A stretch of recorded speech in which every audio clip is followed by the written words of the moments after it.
Good day. Once more, I find myself discussing Ukrainian developments, primarily, though again at the end of this program, I propose to touch further on developments in relations between the United States and China, and in relations between Russia and Iran. Now, let's first of all do what we usually do in most of these programs, what I usually do in most of these programs now, which is turn first to the situation on the battlefronts. Now, the first thing to say is that there's been more claims from Russian sources about a significant buildup of Ukrainian troops close to Bakhmut, with the Russians certainly, it seems, coming round to the view that Ukraine is intending to launch some kind of counterattack to try to relieve Bakhmut. So this comes from Lieutenant Colonel Marochko of the Lugansk People's Republic militia. He's retired. I've discussed comments that Marochko has made many times. He's clearly become TASS's resident expert on events in the war, at least in Donbass, and this is what TASS reports him as saying. The enemy is building up its troop presence northwest and southwest of Artyomovsk. And Marochko says that he's citing Russian intelligence in connection with this. And then TASS then goes on to say, Marochko pointed out that judging by the number of troops and the amount of equipment, Ukrainian troops stationed near Artyomovsk, in other words, Bakhmut, are capable of conducting both defensive and offensive operations. So Marochko is not entirely certain that the Ukrainians are going to try and launch a counterattack in the area of Bakhmut, but he appears to lean to that possibility. And in fact, earlier this morning, we got some reports from Ukrainian channels, Ukrainian sources, that some kind of a counterattack was launched. And there was claims that Ukrainian troops have re-entered a settlement called Mayorsk, which has been occupied by the Wagner forces, but which, by the way, has exchanged hands several times, to my knowledge, over the course of this fighting. And there was also a report in the Daily Telegraph that the Ukrainians have pushed the Russians back from the key road, the road from Chasov Yar to Bakhmut, the northern spur of the road, and that they pushed them back. They were 700 meters. They'd reached the road. They were 700 meters within distance of the road. Now they're 2 kilometers, according to this Daily Telegraph article. Now, Ukraine has made various claims on many occasions of counterattacks in battles, like the one that's going on in Bakhmut at the moment. There were claims, which I remember vividly, during the fighting in Severodonetsk, that the Ukrainians had launched a counterattack in Severodonetsk and had pushed the Russians back, and that turned out to be total fiction. And more recently, there have been at least 2 claims of Ukrainian counterattacks in the Bakhmut area. One in the southwest areas of Bakhmut, which I was subsequently informed had been an attack like that, but it had not been successful.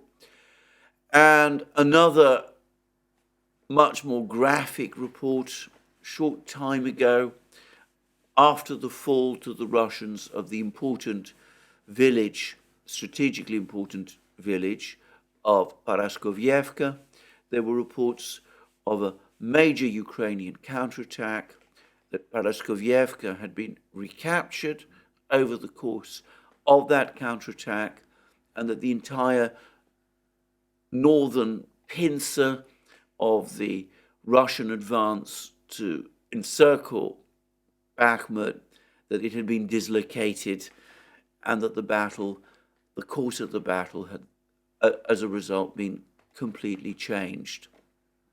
And that turned out to be pure fiction as well. I'm not so sure about the reports of this attack. I suspect that there has been a local counterattack in this area.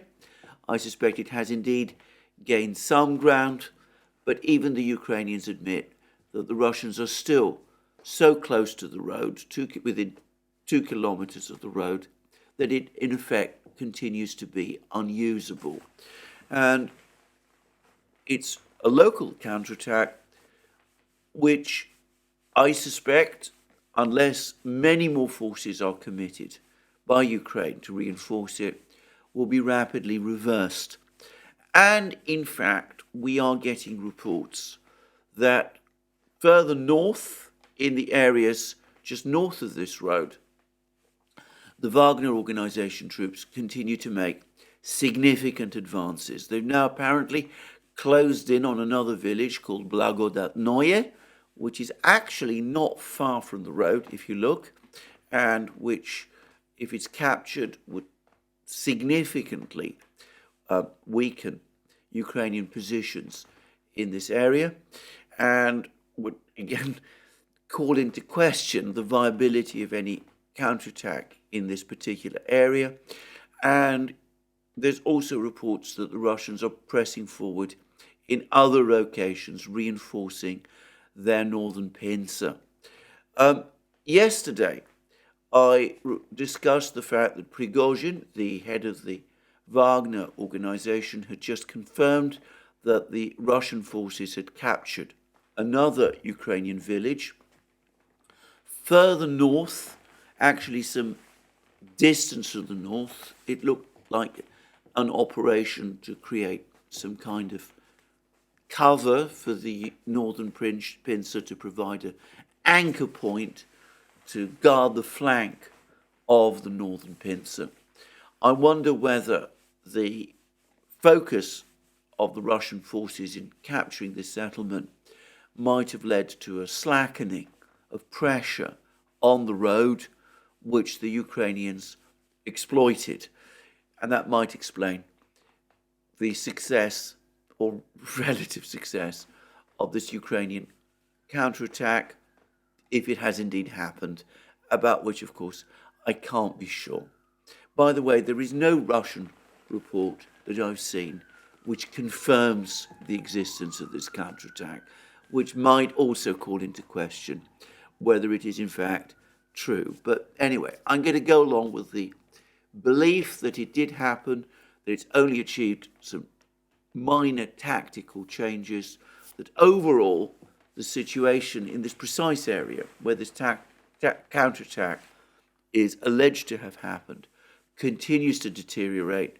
As I said, the Russians gained more ground further north and now are also pressing forwards to this important village of Blagodatnoye, and it does look as if the situation for the Ukrainians continues to deteriorate in this particular area.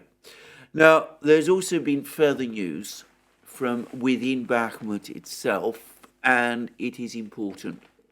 And the news says that Wagner organization troops have now entered the territory of the Azov plant, which is located in the northwest area of Bakhmut itself.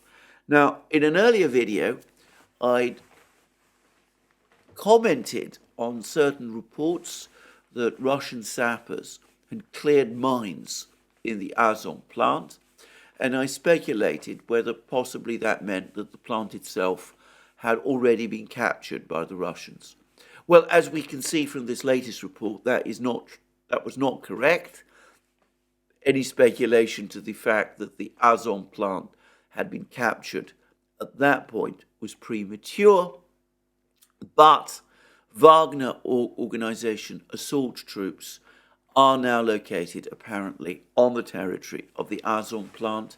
If you can find a map of Bakhmut, you will see how important this plant is. If the Russians capture it, then Ukrainian positions within Bakhmut itself will become untenable, or so it seems to me. At that point, we are literally, it seems to me, at the end of this complicated and difficult battle. Well, that's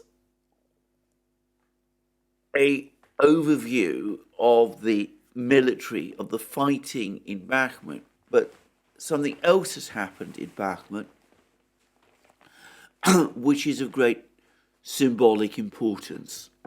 And this is that Ukrainian troops have blown up the MiG-17 monument, which is located in the western precincts of Bakhmut.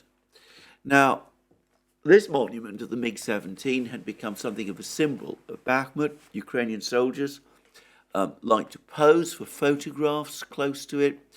It's perhaps the single part of Bakhmut, photographic part of Bakhmut, the picture of this monument, that has become most familiar. And in many of these photographs, you saw this monument draped with Ukrainian flags. Well, reports began to circulate early this morning that the Ukrainians had blown it up. This was then denied. Then now, in the last few hours, pictures and indeed film, presumably taken by Russian drones, confirm that this is precisely what has happened, that the monument has been destroyed. Now, obviously, this is of purely symbolic significance. I mean, this monument has no military significance in itself. If the territory on which it's located does indeed fall under Russian control, then one, because of its location in the western parts of Bakhmut, one can indeed then categorically say that we have arrived in effect at the end. But in itself, the monument has no tactical significance, obviously not. But the fact that the Ukrainians have destroyed it and used valuable explosives, presumably to do it, which is something which has presumably been done under instructions from the higher command, either General Syrski's command in the locality or perhaps someone in Kiev. Well, that points to my mind to a grudging Ukrainian acknowledgement that the days of Ukrainian control of Bakhmut are numbered, and obviously they didn't want this particular monument to fall under Russian control and to have the Russians, in their turn, photographing themselves next to this monument in what would be for the Ukrainians a humiliation and for the Russians some kind of victory lap. I should say something like that happened some years ago during the fighting in Mosul, when the Iraqi army was closing in on the jihadi fighters, this ISIS jihadi fighters in Mosul. And I remember that just before Mosul was recaptured by the Iraqi military, the fighters blew up one of Mosul's oldest mosques, which was, of course, precisely the same mosque where ISIS had proclaimed its caliphate. And I think they did that, again, for essentially the same reason as that which we are seeing today. It would have been an unendurable humiliation to have an intact mosque fall under back under Iraqi government control. And for the Ukrainians, it's a similar humiliation to have the MiG-17 monument fall under Russian control.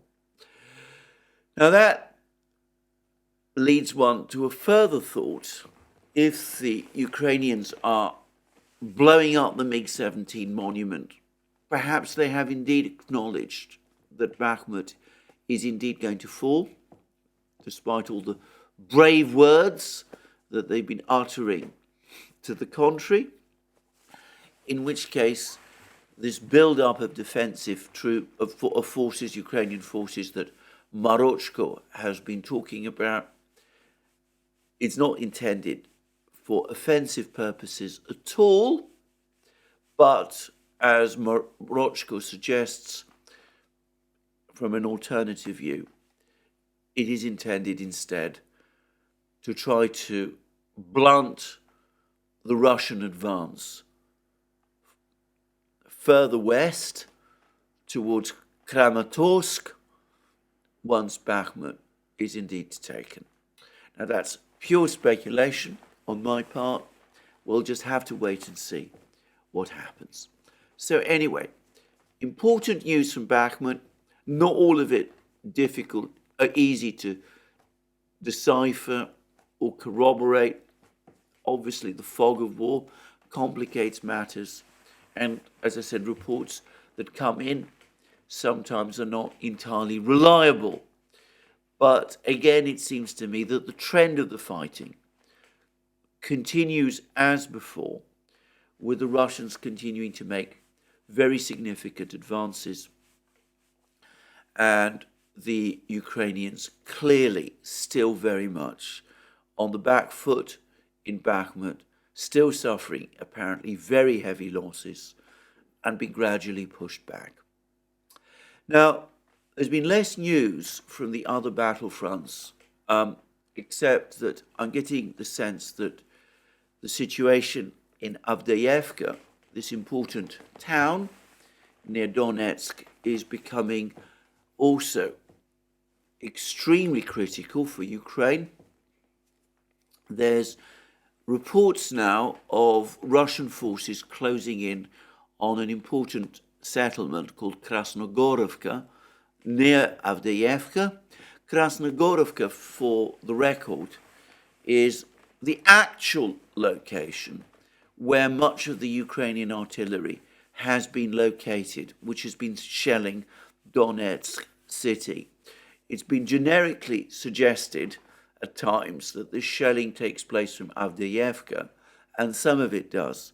But in fact, if you actually look at scientific charts, actual charts tracing back where these shells have come from, most of them, the largest number of them, have come from Krasnogorovka.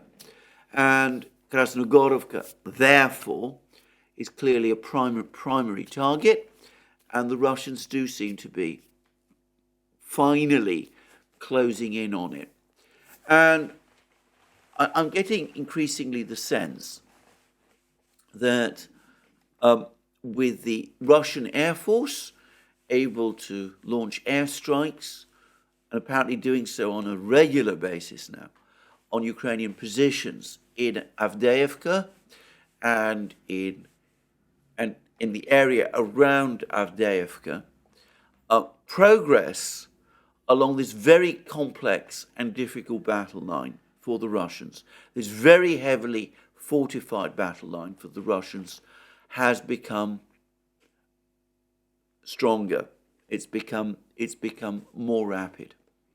So that might be an indicator of things to come, and I'll discuss that shortly.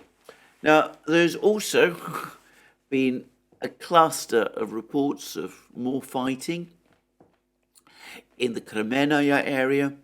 The Russians claim that the Ukrainians tried to launch a counterattack in the area of Kremenaya. There's some kind of a build-up of forces by both sides in this area, in this northern part of the front lines, the Kupiansk, Svatovo, Kremenaya, Liman area, where, as I said, there's been a lot of fighting. But the Russians say that though there was a Ukrainian counterattack in the area around Kremenaya, the Russians succeeded in pushing it back. In other words, they defeated it.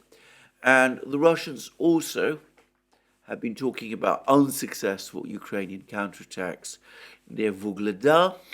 But I'd say straight away that information about the fighting around Vuhledar is very sparse, but my impression, my overall impression, is that the front lines are largely static, with the Russians now returning to their tried and tested method of engaging the Ukrainians with very heavy artillery forces, with very, very heavy artillery shelling of Ukrainian positions, Ukrainian roads. In other words, they're softening up the Ukrainian defenses before they attempt a further advance. Anyway, that's my take of the situation on the battlefields. As I said, Bakhmut remains the big story, and we'll see what exactly it is that the Ukrainians have in mind and what it is exactly that the Russians are going to do, and whether the Russians do capture Blagodatnoye, and whether the Russian advances within Bakhmut itself, whether they will continue and accelerate. Well, let's now return to the topic of artillery, because there's been a very interesting article in the New York Times on this precise topic, and it tells us that at the start of the war, the United States was producing 14,500 155mm artillery shells a month. After intense effort, this has been increased, or at least will be increased by the spring, to 20,000 artillery, 155mm artillery shells a month. The expected timeline for reaching the total of 90,000 artillery shells, 155mm artillery shells a month, that will take apparently 5 years to achieve.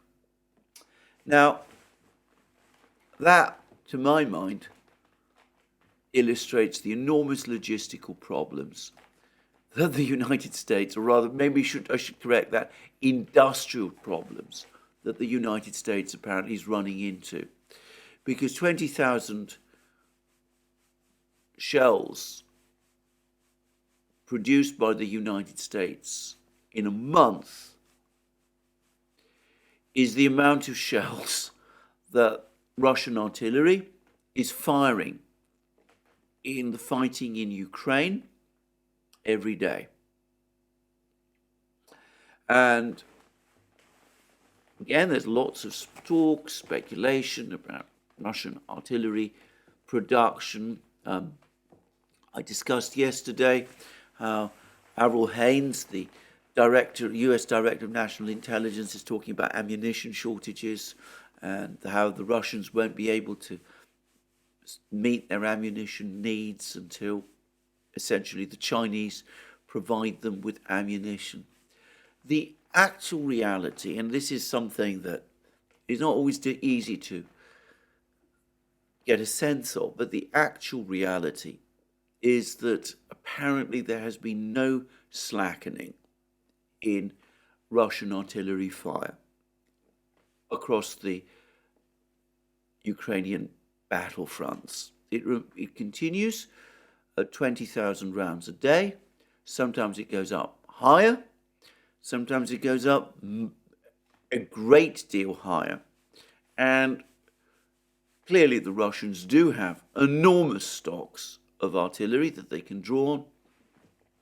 But all the indications are that despite what Haines is suggesting, the Russians have indeed increased production, probably by orders of magnitude, beyond the already very high levels that they were producing shells which existed before the war. And the same article gives us a figure for production of artillery shells in the European Union. And it's said that, I think it was, I'm speaking from memory now, 18 producers, and they produce around 650,000 shells of all types, not just we're not talking now about 155 millimeter artillery shells. This also includes tank rounds, mortar rounds, every conceivable kind of artillery ordnance. That the European Union produces around 650,000 rounds of artillery a year, which by my perhaps wrong mathematical calculations would come to something like 5,000 rounds a month, which is an insignificant total. It's probably just over the amount of shells that Ukraine launches in a day, and only a quarter of what the Russians launch in a day. And apparently there's no realistic way of increasing that number in any realistic time period that would assist Ukraine. So that gives a sense of the logistic challenge. The Ukrainian Defense Minister, Reznikov, asked the Europeans recently, he sent a letter in which he asked for 250,000 155 millimeter shells a month. The EU is in no position to fulfill that demand. Neither is the United States. That simply isn't going to happen in any realistic time period. The amount of artillery shells that Ukraine is going to receive from the West peaked some months ago, and as Brian Boletic has been talking about in the new Atlas, it's been declining, and it will continue to decline. And I've even seen a report which suggests that next year, in 2024, the amount of actual military aid that the West will be able to continue to provide to Ukraine will slow to a trickle, with the Western powers now facing critical problems, not so much supplying Ukraine as in rebuilding their own depleted arsenals of key weapons, something which might take years to achieve. I've seen one report which suggested that in one particular case, I think it was the British military, we're looking at a 10-year time frame. So that, I think, is the underlying story of this war. It is an industrial war, as people like Lieutenant Colonel Vashinin and Brian Boletic have been saying all along. And it's an industrial war which the Western powers are not capable of contesting. And ultimately, if the trends continue as they are, and there's no reason to think otherwise, it's impossible to see how Ukraine militarily can win. It's, as many people have commented, it's become wholly dependent now on Western military and financial aid. It relies on Western tanks, Western armoured personnel carriers, Western infantry fighting vehicles, Western guns. But if those supplies gradually ebb away, then, always assuming, as I do, by the way, that the Russian forces remain intact, we can see how the crisis for Ukraine would then come, and how realistically there would be almost nothing that Ukraine could do to turn the situation round. And I'm going to suggest that Western leaders understand this. This is why General Austin, for example, was saying at the Ramstein summit way back in January that the time window for Ukraine to carry out a successful counteroffensive is very small, it's closing. They have to do it before the summer, because around the summer, Western supplies will reduce to a trickle, in which case Ukraine will be left dangerously exposed to whatever action the Russians at that point decide to take. Now, before I discuss the implications of that, I'm going to return now to the topic of the Russian missile strike of yesterday, because there have been some very bleak assessments about it in the Western media. Now, I want to, first of all, address something that's been circulating in the media that's been saying that it's been some weeks since the last Russian missile strike, and that this is a long interval, longer than usual interval, and some people are again seizing on that as proof that the Russians are in the process of running out of missiles. Though this has gone along with the curious admission that most of the missiles that the Russians actually used in this attack are actually newly made missiles.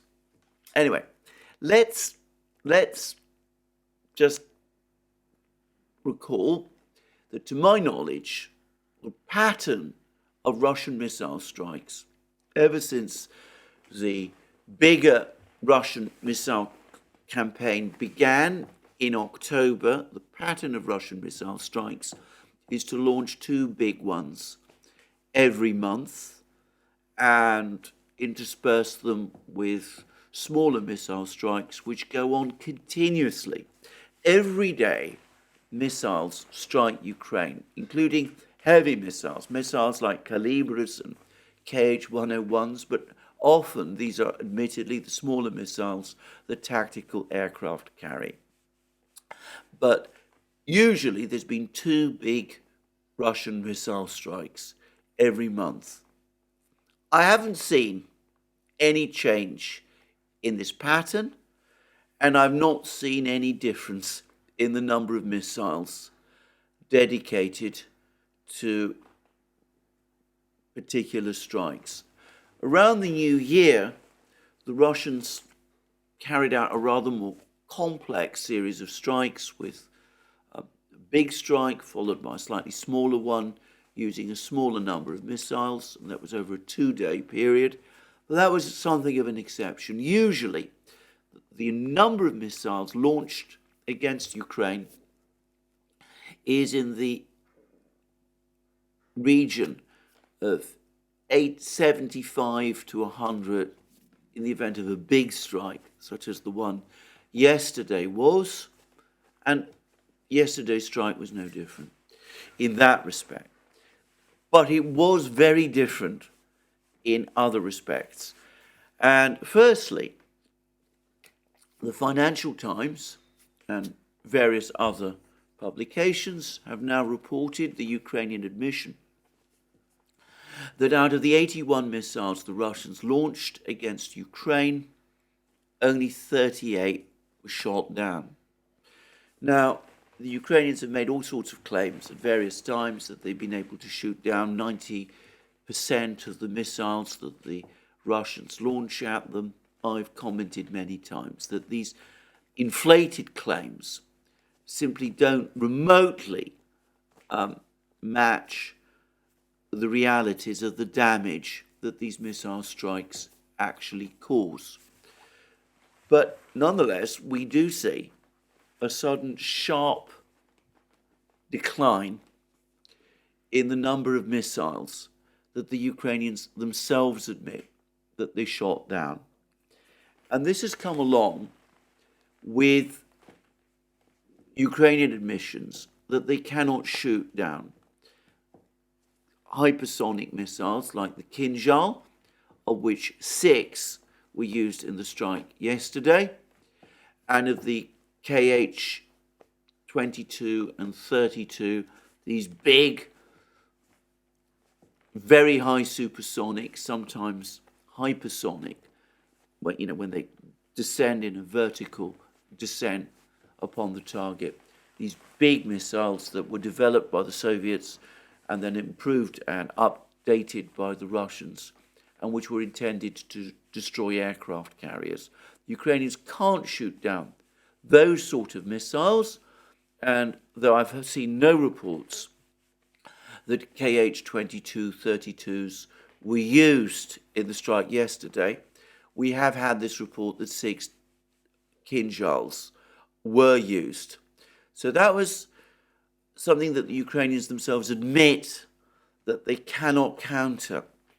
And interestingly enough, even as we've received reports that the first Patriot missile battery, from Germany by the way, has now arrived in Ukraine at roughly the same time that the United States has said that the first team of Ukrainians has been trained to operate these Patriot missiles, and I've already discussed how this seems to be a very shortened time frame to train these Ukrainians to operate these missiles, Patriot missiles, assuming, of course, that the training began when the US tells us that it did.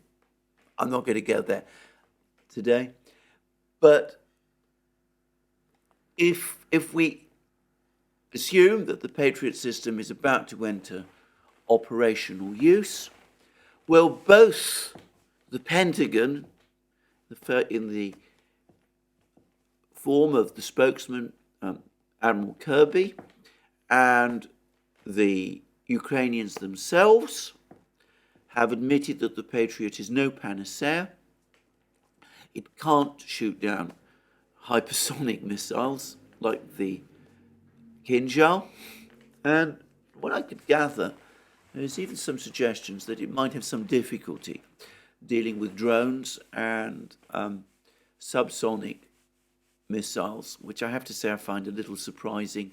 It may be that I'm getting this information slightly wrong. But anyway, there we go. And of course, the point about the Patriots is there aren't going to be that many of them. It looks increasingly as if the number of S-300 missiles is reducing, and I suspect this is the major reason why Ukraine has only been able to shoot down, even by its own admission, a diminishing number of Russian cruise missiles that are launched against it, putting aside the Kinzhals. And the Patriots will not make the difference. They are not going to be enough of them to plug the holes, and they're obvious targets themselves anyway, and they're vulnerable because the Kinzhal missiles, hypersonic missiles, can destroy them, and they can't counter these Kinzhal missiles. So all of this appears to confirm a cumulative pattern of the Ukrainian air defense system having been seriously degraded, and we're starting to see the effect of that in the fighting in Avdiivka. And again, there's been some speculation about why the Russians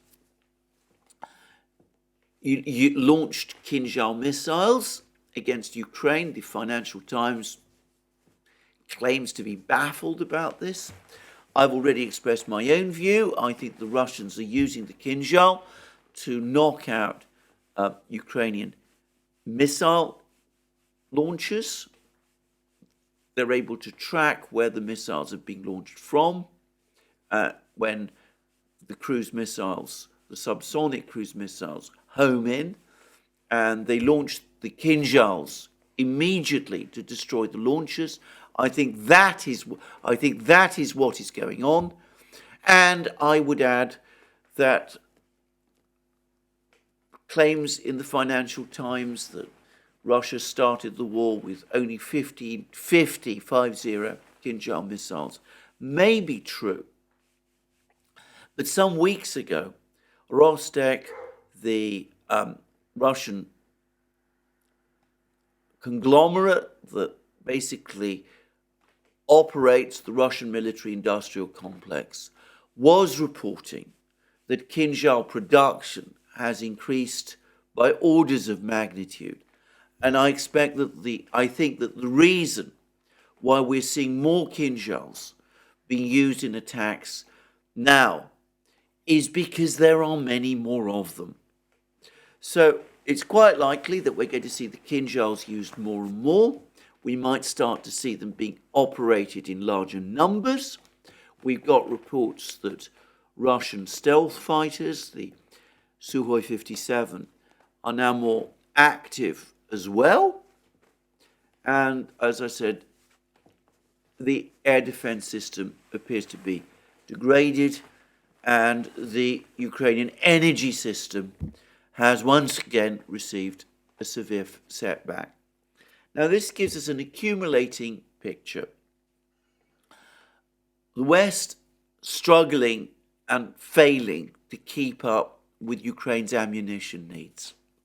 The West struggling and failing, though to a lesser extent, in providing Ukraine with the tanks and infantry fighting vehicles that Ukraine has asked for.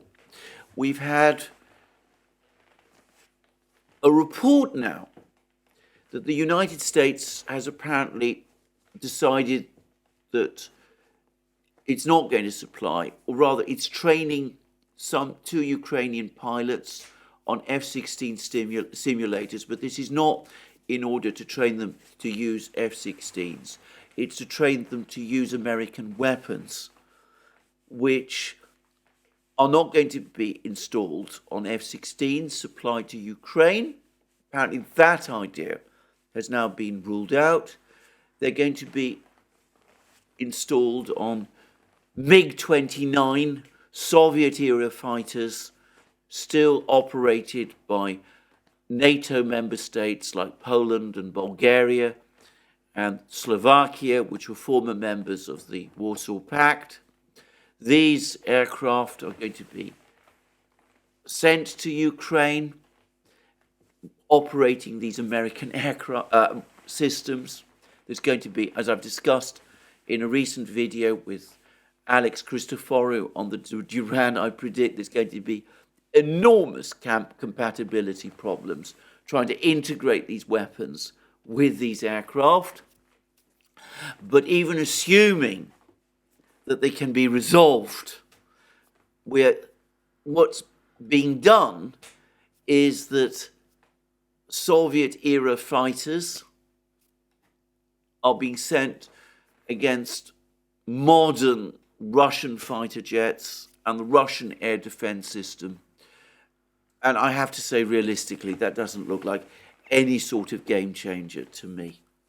And we also have further reports that the situation with further supplies of weapons and funding to Ukraine might start to dwindle after the summer. After all, General Austin himself spoke about a closing time window. Now, given that all this is the case, one wonders whether it might make more sense for the Russians to postpone any big offensive they have in mind until the late summer and autumn. I mean, they're building up all these forces, they're training all these troops. In the meantime, the better part of the Ukrainian forces are being ground down. They've been ground down in Bakhmut, they've been ground down in Kremenaya, Svatovo and all that area.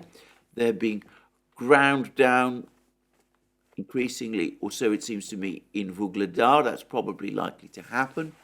We've had all those reports about these massive defenses that the Russians have built up in Zaporozhye region, about the fact that the Russians have large numbers of troops now concentrated in Zaporozhye region.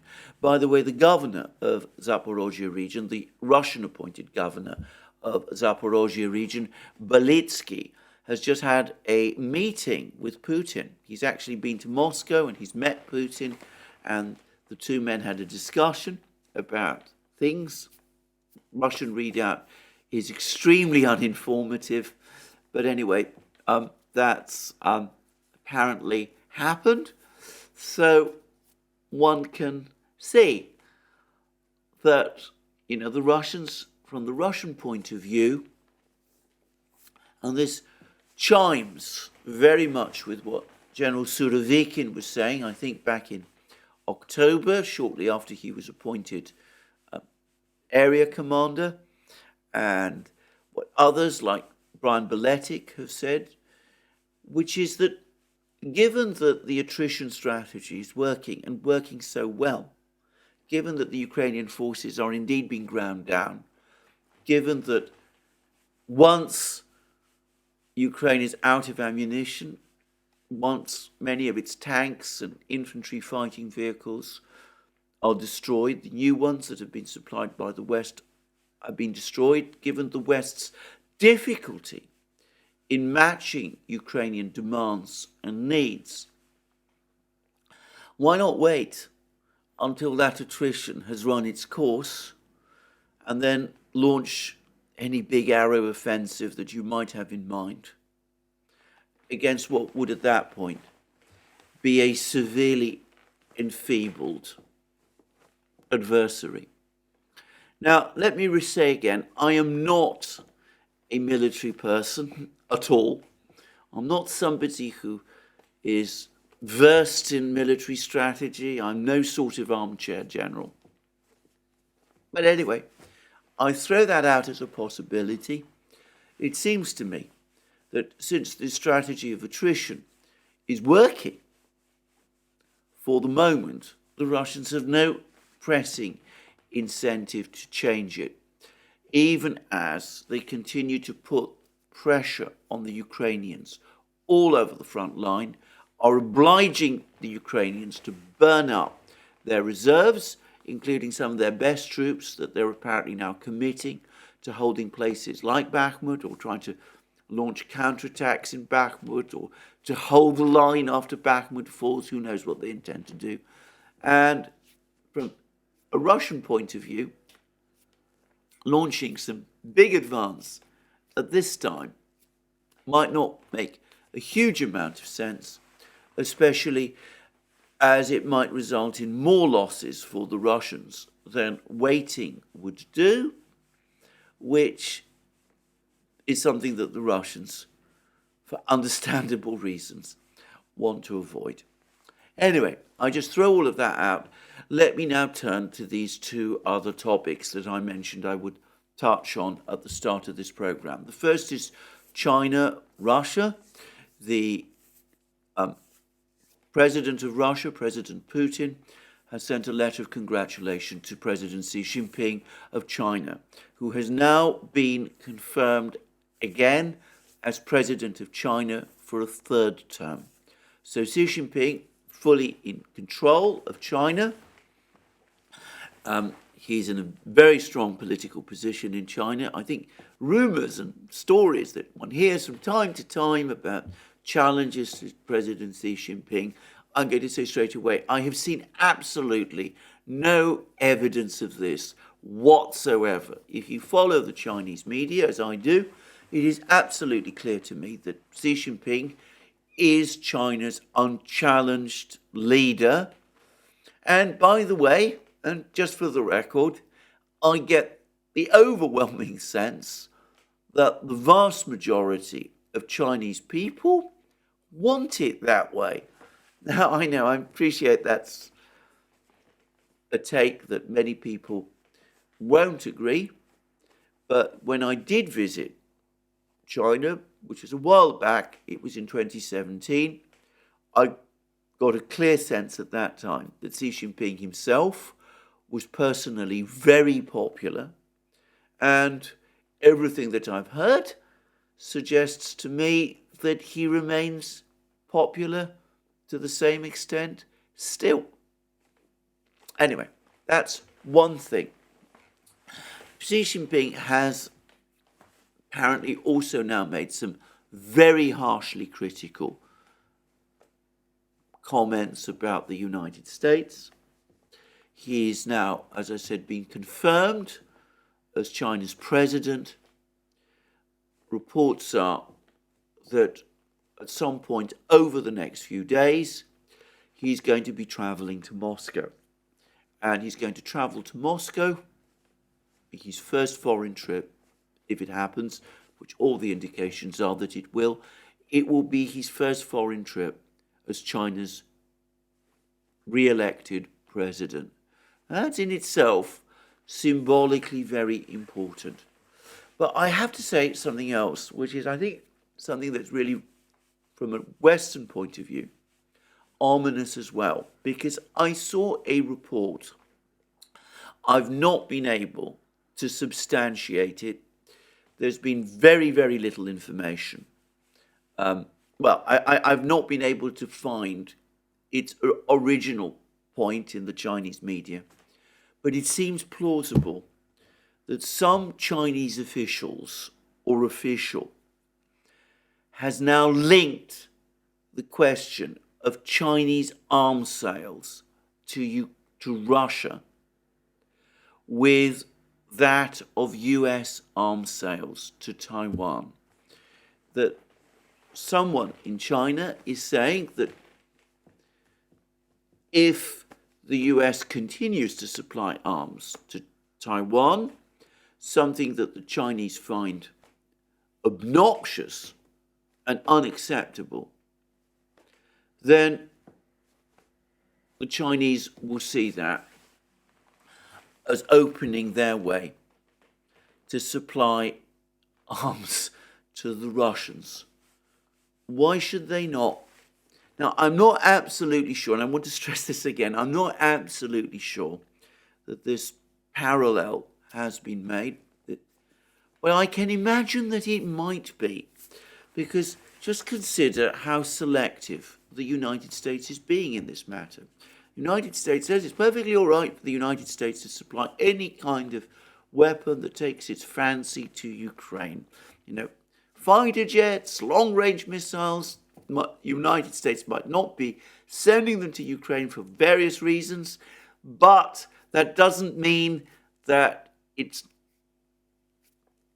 refusing outright to supply these weapons to Ukraine ever. And of course, it's supplied lots of other weapons to Ukraine. It's supplied HIMARS missiles, it's supplied guns, artillery pieces, it's said it's going to supply tanks, it is supplying infantry fighting vehicles.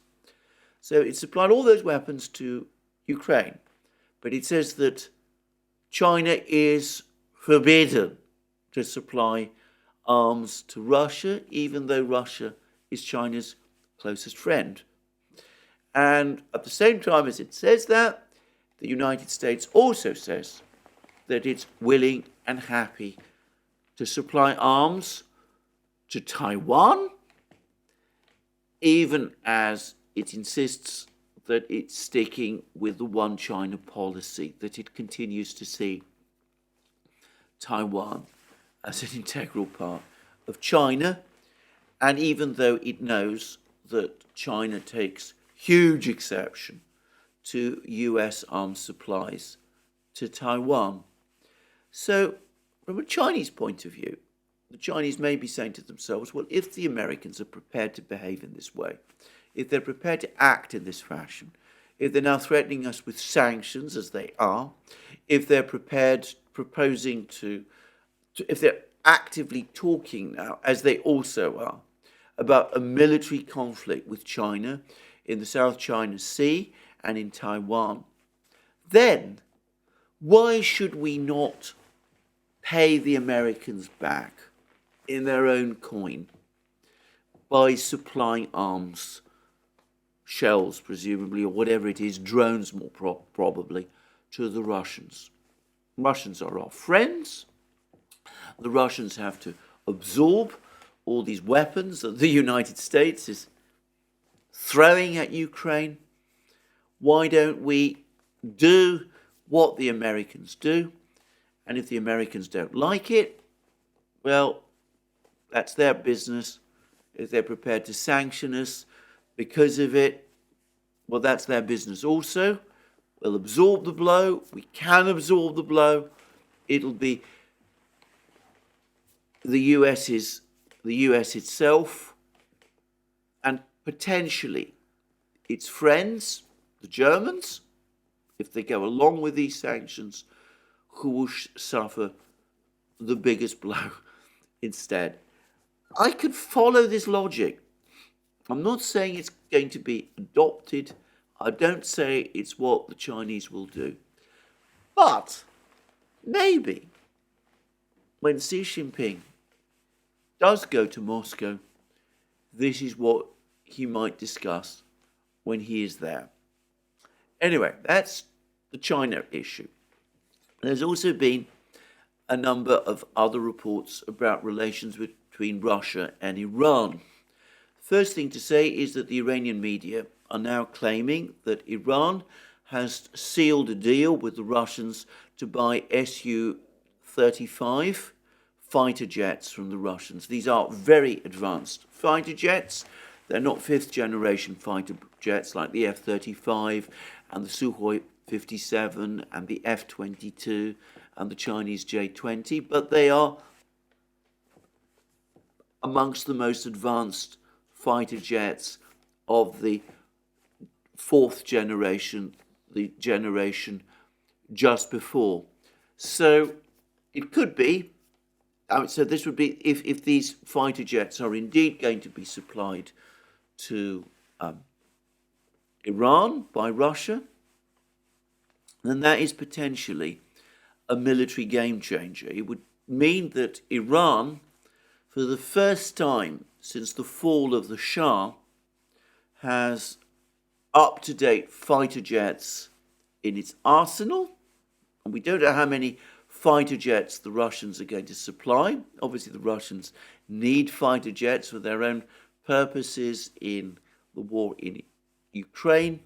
But anyway, even, I guess, 24 of these jets, which is a number I've seen, would be a significant addition to Iran's air force. And of course, it might be many more than that, probably, though, over time. And of course, the Iranians would have to train on these fighter jets.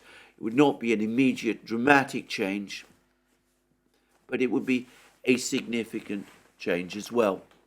And it may be that all of this is what is causing the United States now to get nervous. And there's been more comments now about how the United States will not allow Iran to acquire nuclear weapons.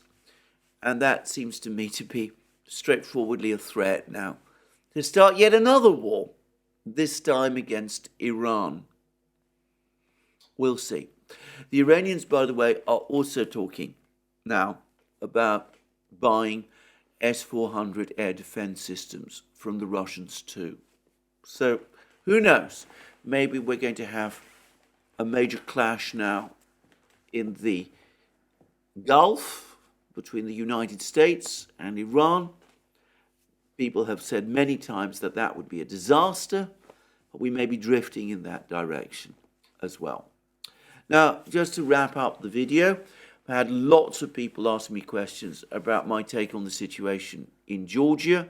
Briefly, it seems to me a straightforward color revolution attempt, which may succeed, though at the moment, up to this point, it hasn't done so.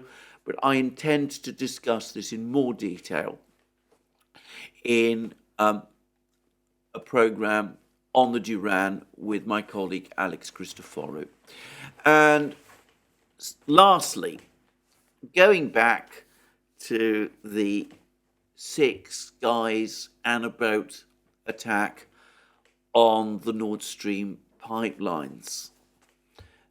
The German media is circulating photographs of what it says is the yacht which was used by these 6 guys, one of whom was a woman, to carry out the attack on the Nord Stream pipeline. And I have to say right away that this yacht actually does look to me like an overblown boat. It's a sailing yacht. It appears to be some kind of sailing yacht. It doesn't look like, it's certainly not a motor yacht of any kind. No doubt you can find the photograph, and as I said, this is the yacht, and I've taken this from my friend Garland Nixon. It's a private email, but unusually I'm going to quote from it a little. He said that this is the boat that's supposed to have carried 2,200 pounds of plastic explosives, 6 people, a lot of highly technical equipment, into one of the most surveyed bodies of water on Earth. The 2 divers are supposed to have dived from this yacht to a depth of 240 feet, carrying explosives that they apparently drilled through concrete reinforced with steel rebar layer that protected the pipe, planted the explosives in 4 separate places, and remote detonated it at a later date. Well, Garland says you can't make this up. But somebody, it seems to me, has done so. I mean, I would invite people to look, to try and find that photograph of that yacht themselves. It's not difficult. It's apparently an Andromeda class yacht. It's hardly a James Bond operation. I must admit, this story is acquiring an ever more fantastic quality with each passing day. Well, thank you for joining me again today. That's me for the day. More from me soon. Remember, you can find all our programs on our various platforms: Locals, Rumble, BitChute, ODYSEE, Rockfin, and Telegram. You can also support our work via Patreon and Subscribestar, links under this video. You can also go to our shop, where you can find all sorts of great things: our magic mugs, our hats, our hoodies, our t-shirts, our sweatshirts, all those great things. And last but not least, if you've liked this video, please remember to press the like button and to check your subscription to this channel. That's me for the day. More from me soon. As I said, a dynamically evolving situation now in Bakhmut. More from me next time, with, I suspect, a lot more information about what is going on there. Until then, have a very good day.